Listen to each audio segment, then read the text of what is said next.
गाजी को आज तक क्यों नहीं भुला पाया, कोई आला हजरत को आज तक क्यों नहीं भुला पाया, कोई शाहजी मियां को आज तक क्यों नहीं भुला पाया। तो याद रखो प्यारे मुसलमानों, दुनिया से ये अल्लाह वाले जो गए हैं ये सिर्फ रूह वाले नहीं थे, बल्कि रूहानियत वाले थे। और जिसे रूहानियत मिलती है उसका नाम अल्लाह मिटने नहीं देता है, जिसे रूहानियत मिलती है उसका नाम दिलों पर नक्श हो जाता है, जिसे रूहानियत मिलती है उसका नाम अल्लाह लोगों के दिलों में डाल देता है। वो दुनिया में रह करके अपने रब की इबादत करके अपने रसूल को राजी करके जब इस दुनिया से बरेली के इमाम की जुबान में ये कहते हुए जाते हैं, लहद में इसके रुखे शह का दाग लेके चले, लहद में इसके रुखे शह का दाग लेके चले, अंधेरी रात सुनी थी चाग लेके चले। नारे तकबीर, दोनों हाथों को उठाकर बोले नारे तकबीर, नारे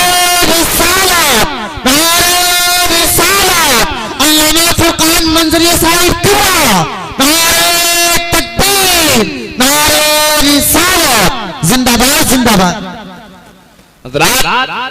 आज दुनिया का मामूल तो ये कह रहा है, इंतकाल दुनिया वालों के घरों में होते हैं, बाप मर रहा है बेटा भुला रहा है, बीवी मर रही है शौहर भुला रहा है, इधर बेटे का इंतकाल हो जाए बाप फरामोश कर देता है, पड़ोसी मर जाए पड़ोसी भुला देता है, दोस्त मर जाए दोस्त भुला देता है। लेकिन आज तक इन अल्लाह वालों को कोई क्यों नहीं भुला पाया। तो याद रखो हदीस पाक है, मन काना लिल्लाहि कान अल्लाहु लहू, जो अल्लाह का हो जाता है अल्लाह उसका हो जाता है, और अल्लाह जिसका हो जाता है फिर अल्लाह उनके नाम को मिटने नहीं देता है। वो रहते तो बगदाद में हैं लेकिन उनका जिक्र आज भिंडा की सरजमीन पे होता है, वो रहते तो अजमेर में हैं, उनका जिक्र दुनिया के कोने कोने पे हो रहा है, रहते तो बहराइच की सरजमीन पर हैं लेकिन पूरी दुनिया में 14 तारीख को गाजी पाक की याद मनाई जाएगी। कौन गाजी पाक है? वो सैयद सालार मसूद गाजी रजी अल्लाह ताला अन्हु।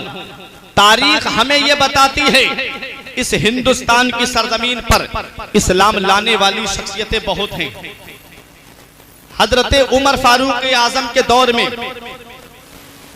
बहरीन को फतह किया गया, जिसके हाकिम हकम इब्ने अबी आस को बनाया गया। हजरत हकम इब्ने अबी आस कपड़े की तिजारत करने के लिए हिंदुस्तान आए। कहां? कालीकट के इलाके में, केरला जिसे हम बोलते हैं, केरला के इलाके में 15 से 16 लोग थे और अपनी मार्केट लगाई, दुकानें लगाई, कपड़े का कारोबार करते थे। गैर मुस्लिमों की बस्ती थी बराबर में। वो लोग देखते थे जब जब नमाज का वक्त होता है ये मार्केट बंद करके अपने रब की इबादत करते हैं। आज मस्जिद में अजान हो नमाज होती है, हमारे ऊपर कोई फर्क नहीं पड़ता। फिर कहते हो कि हमारे ऊपर मुसीबतें आ रही हैं, हुकूमत हमारे ऊपर जुल्म कर रही है, हमारी कहीं सुनी नहीं जा रही है। कहते हो कि नहीं कहते हो? याद रखो वो पत्ता पेड़ से गिर जाता है जो अल्लाह के जिक्र से गाफिल हो जाता है, वो मछली शिकार हो जाती है जो अल्लाह के जिक्र से गाफिल हो जाती है, वो घास काट ली जाती है जो अल्लाह के जिक्र से गाफिल हो जाती है। तुम अल्लाह का जिक्र ना करो तुम्हारे ऊपर मुसीबतें ना आए। मदीने वाले मुस्तफ़ा का सदका है कि अजाब तुमसे उठा लिया गया है। कौमे मूसा में पैदा हुए होते तो कब के मिटा दिए गए होते, कौमे आद में पैदा हुए होते तो कब के पहाड़ों से टकरा के मार दिए गए होते, कौमे ईसा में पैदा हुए होते तो कब के चेहरे मस्क कर दिए गए होते। ये सदका है मदीने वाले मुस्तफ़ा का कि तुम्हारे ऊपर से अजाब उठा लिया गया, वरना ऐसा कौन सा गुनाह है जो आज इस उम्मत के अंदर मौजूद नहीं है।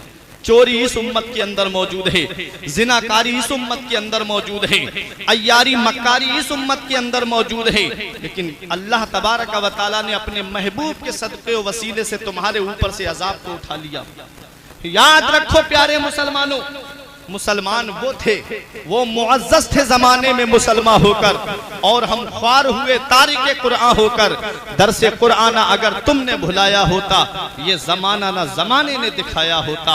हमें करनी है शहंशाह बतहा की रजा जोई, अगर वो हो गए अपने तो रहमते परवरदिगार अपनी। हज़रात बहुत गौर से सुनिएगा, गैर मुस्लिम आए थोड़ी तवज्जो बड़ी मुसलमानों की तरफ कपड़ा खरीदने के लिए। एक कपड़े की दुकान पे जब खड़े हुए तो कपड़ा देखा, कपड़ा बहुत अच्छा था। कहा कि कितने में बेचोगे? कहा ये कपड़ा है तो बहुत कीमत का, लेकिन मैं इतनी कीमत में दूंगा, बहुत सस्ते दाम लगाए। उस गैर मुस्लिम ने कहा कि इसको इतना सस्ता क्यों बेच रहे हो? तो उस मुसलमान ने कपड़े का थान खोल करके उसके अंदर ऐब दिखाया। ऐब क्या था कि कपड़ा के अंदर से अगर कोई तार खींच लिया जाता है तो उसमें एक सांठ पड़ जाती है, एक लकीर पड़ जाती है, वो ऐब आ जाता है। मुसलमान ने कहा इस कपड़े के अंदर ये ऐब है, इसलिए मैं दिखा के बेच रहा हूँ। उसने कहा कि ये कोई बड़ा ऐब नहीं था, आप अगर ना भी बताते तब भी मैं खरीद लेता। उस मुसलमान का जवाब सुनो। कहा मदीने वाले मुस्तफा ने फरमाया है जब भी ग्राहक तुम्हारी दुकान पर आए तो उसे धोखा मत देना, जो सच्चाई हो वो बता देना।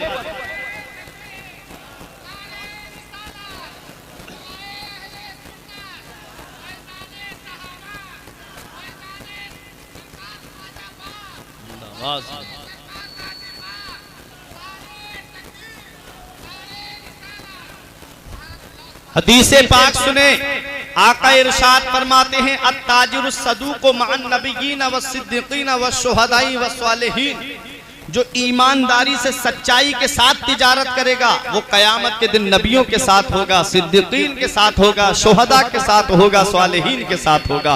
कभी भी ग्राहक दुकान पर आ जाए तो ये सोच करके उससे पैसे मत ऐंठना कि मैं इससे ज्यादा पैसे ले लूं, और चीज के अंदर अगर ऐब है तो वो ऐब दिखा करके बेचना, क्योंकि अगर किसी को बगैर ऐब दिखाए चीज को बेच दिया तो पैसे तो ला सकते हो, कमा सकते हो, लेकिन उसके अंदर बरकत नहीं ला सकते हो, क्योंकि पैसा देने वाली जात अल्लाह की है, दौलत देने वाली जात अल्लाह की है, सरमाया देने वाली जात अल्लाह की है। अरे पैसा ज्यादा होना कमाल नहीं है, उसके अंदर बरकत होना कमाल है। कम पैसा होगा, सच्चाई के साथ बेचोगे तो अल्लाह उसमें इतनी बरकत देगा कि तेरी नस्लें खाएंगी तब भी वो बरकत खत्म नहीं होगी। इसलिए ईमानदारी से तिजारत करना, इसलिए सच्चाई के साथ तिजारत करना। उन गैर मुस्लिमों ने देखा कि मुसलमान अपने कपड़े के अंदर ऐब बता करके बेच रहा है, ये बात उनको इतनी पसंद आती है कि तारीख में लिखा है कि जितने गांव के गैर मुस्लिम थे वो सब उन मुसलमानों के हाथ पे कलमा पढ़ करके मुसलमान हो जाते हैं। आज भी केरला की सरजमीन पर उनकी नस्ल पाई जाती है, आज भी उनकी नस्ल केरला में मौजूद है। अब आओ अपने जहन को करीब करो, उमर फारूक आजम के दौर में इस्लाम इस हिंदुस्तान की सरजमीन पर आ गया था। और आगे बढ़ो, मैं आपको बड़े करीब से तारीख इस्लाम आपको दिखाना चाहता हूं और गाजी पाक की हिस्ट्री आपको दिखाना चाहता हूं। आओ जरा तारीख उठा करके देखो। करबला शरीफ का वाकया होता है। करबला शरीफ के वाकये से 22 साल के बाद में एक शख्स हुकूमत की कुर्सी पे बैठता है जिसका नाम तारीख में हज्जाज इब्ने यूसुफ मिलता है। हज्जाज इब्ने यूसुफ बहुत बड़ा जालिम और जाबिर हुक्मरान था। इसने हजरत सईद इब्ने जुबैर रजी अल्लाह तआला अन्हु को ताबेई हैं उनको शहीद करवाया था। अच्छे काम भी किए थे, कुरान शरीफ पे ज़ेरो ज़बर भी इसी ने लगवाए हैं, लेकिन जुल्म इसका बहुत मशहूर था, बहुत ज्यादा मशहूर था जुल्म सितम करने में। उसके दौर में एक छोटा सा काफिला समंदर के जरिए सिंध के साहिल की तरफ आ रहा था। वहां पर उस काफिले के अंदर एक लड़की थी जो अरब की रहने वाली थी। उसको राजा दाहिर के सिपाहियों ने लूट लिया। उस जहाज को जब लूट लिया जाता है, राजा दाहिर के कैद खाने में उस लड़की को कैद कर दिया जाता है।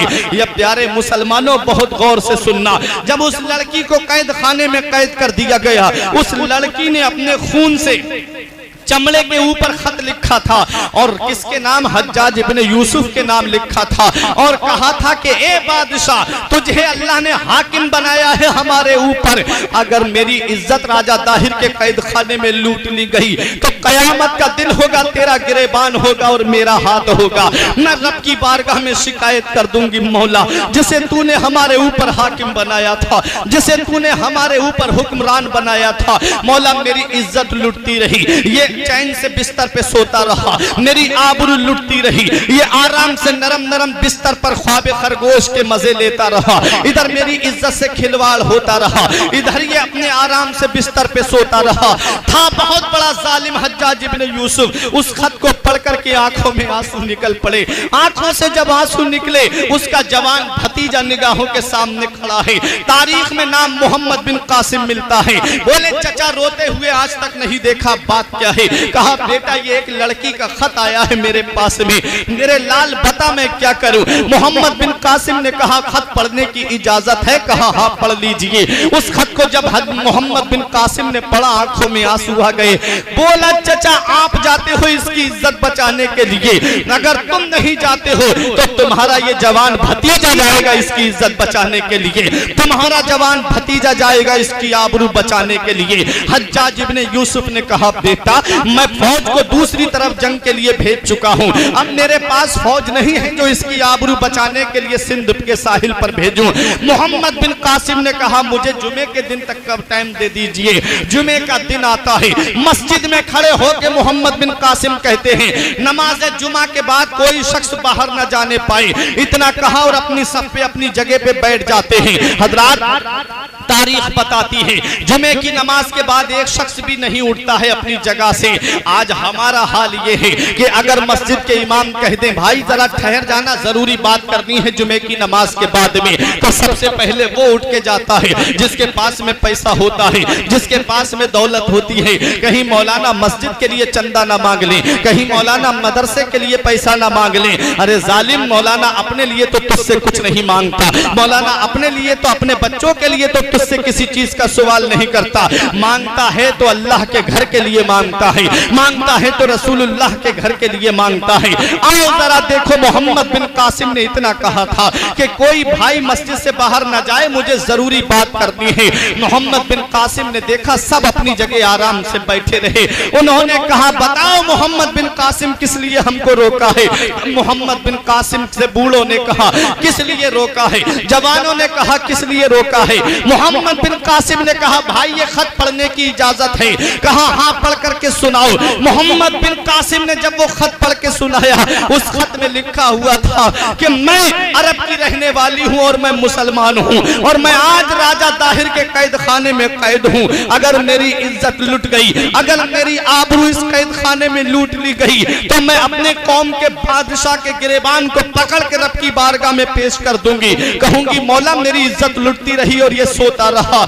इतना सुनना था कि बूढ़ों की आंखों में आंसू आ गए, जवानों की आंखों में आंसू आ गए। मोहम्मद बिन कासिम से लोगों ने कहा बताओ इरादा क्या है तुम्हारा? तब मोहम्मद बिन कासिम ने कहा मैं जाऊंगा अपनी बहन की इज्जत बचाने के लिए, मैं जाऊंगा अपनी बहन की आबरू बचाने के लिए, मैं जाऊंगा अपनी बहन की इज्जत की हिफाजत करने के लिए। तब मोहम्मद बिन कासिम से तमाम लोगों ने एक जुबान होकर के कहा था, बूढ़ों ने कहा, जवानों ने कहा ए मोहम्मद बिन कासिम अगर तेरे पास इतना वक्त है कि हम अपने घर से तलवारें ले आए तो बता दे, और अगर इतना भी वक्त नहीं है मदीने वाले मुस्तफा के गुलाम तेरे हाथ साथ खाली हाथ चलने के लिए तैयार हैं। ये पहले के मुसलमान थे। कहा ए मोहम्मद बिन कासिम बता दे।